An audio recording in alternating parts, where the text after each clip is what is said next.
this away, right, Kevin? Yeah, absolutely. This has all been, everything here was shiplapped wood, the entire building. It is really a crystal palace in its own way, but that had all been for years covered up and masked with wood.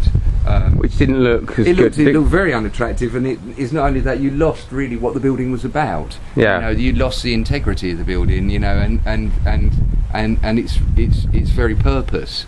And it became a rather unextractive drag. And you're receiving a lot of compliments on it now. Looks I a lot think better. so. Yeah, absolutely, without a shadow of a doubt. Certainly, you know, what you get now is people actually stopping and looking at the building and to see what it is. Whereas, you know, before you'd have just driven by it, and if you'd have even noticed it, I think it was one of those things that really completely disappeared into the background. Yeah. So let's go inside then. Yeah, with pleasure. Hallway as well, which is again the restoration is not completed on that.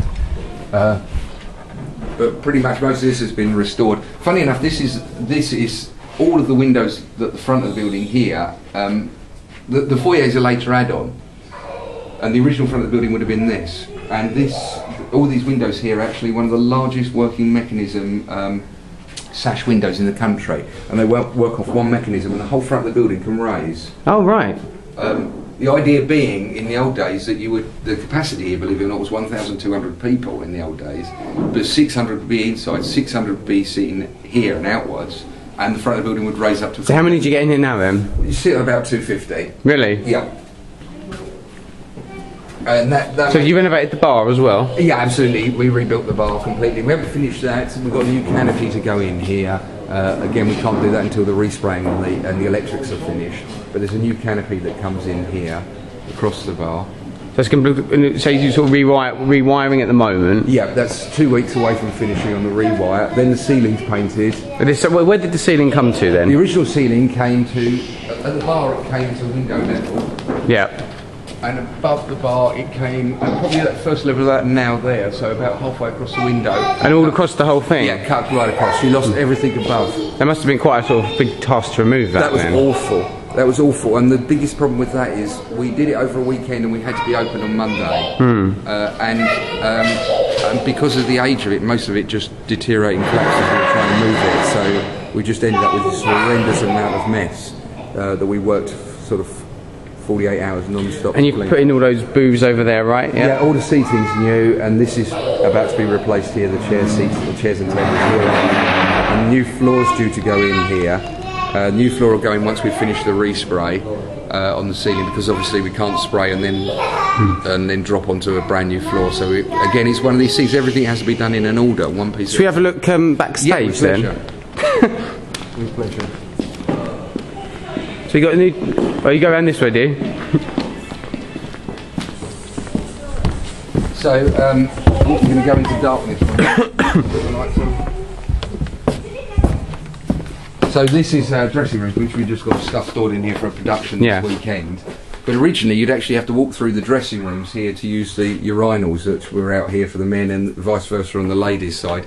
So they all had to be rebuilt. Yeah. Because it was just totally unacceptable to have to use the building in that way. So a complete rebuild of all the toilets here, which was a vast job. New rebuild on the ladies, on the disabled toilet as well, so we can be DDA compliant.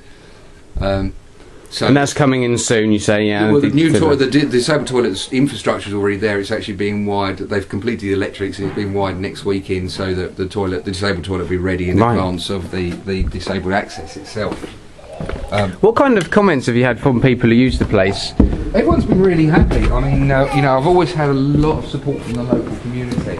I think the thing is that it's fairly obvious to see that when we started,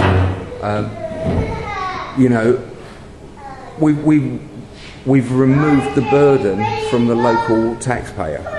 You know, everything that's been done here has been done without a single grant and just through my own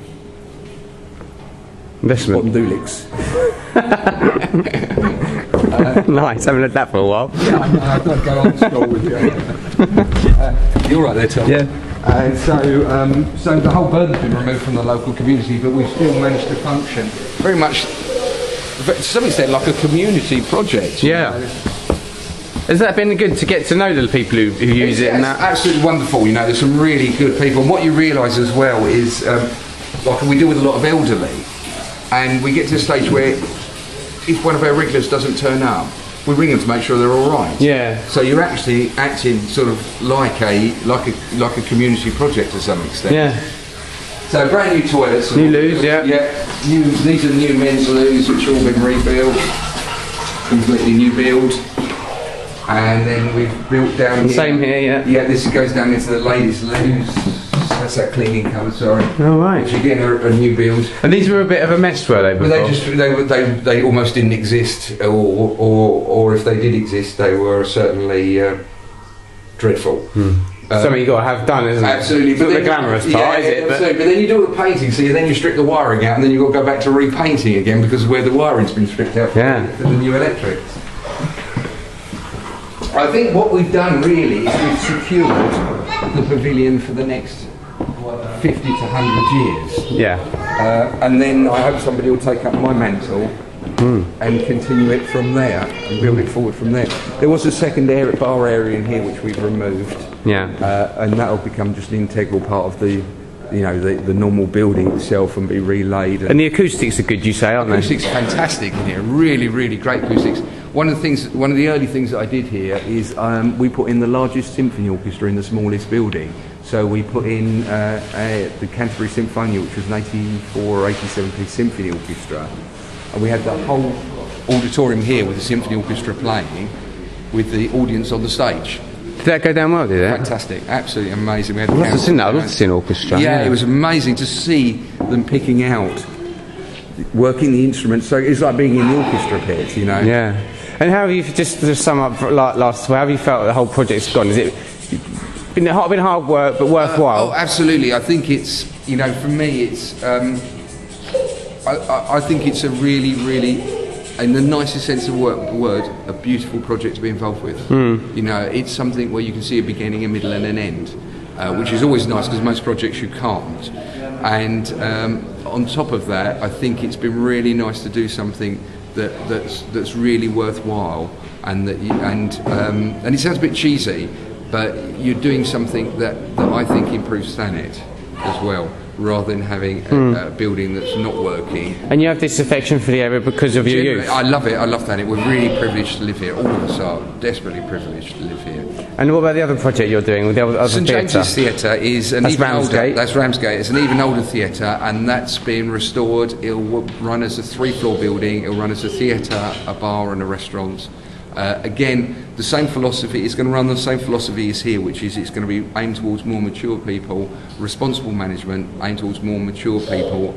So the pavilion really works with a crowd that we would say is over 25. And again, St James's will work in the same manner.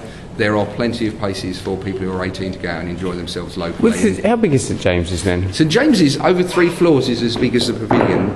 Or maybe the room's smaller though? Each individual room is probably...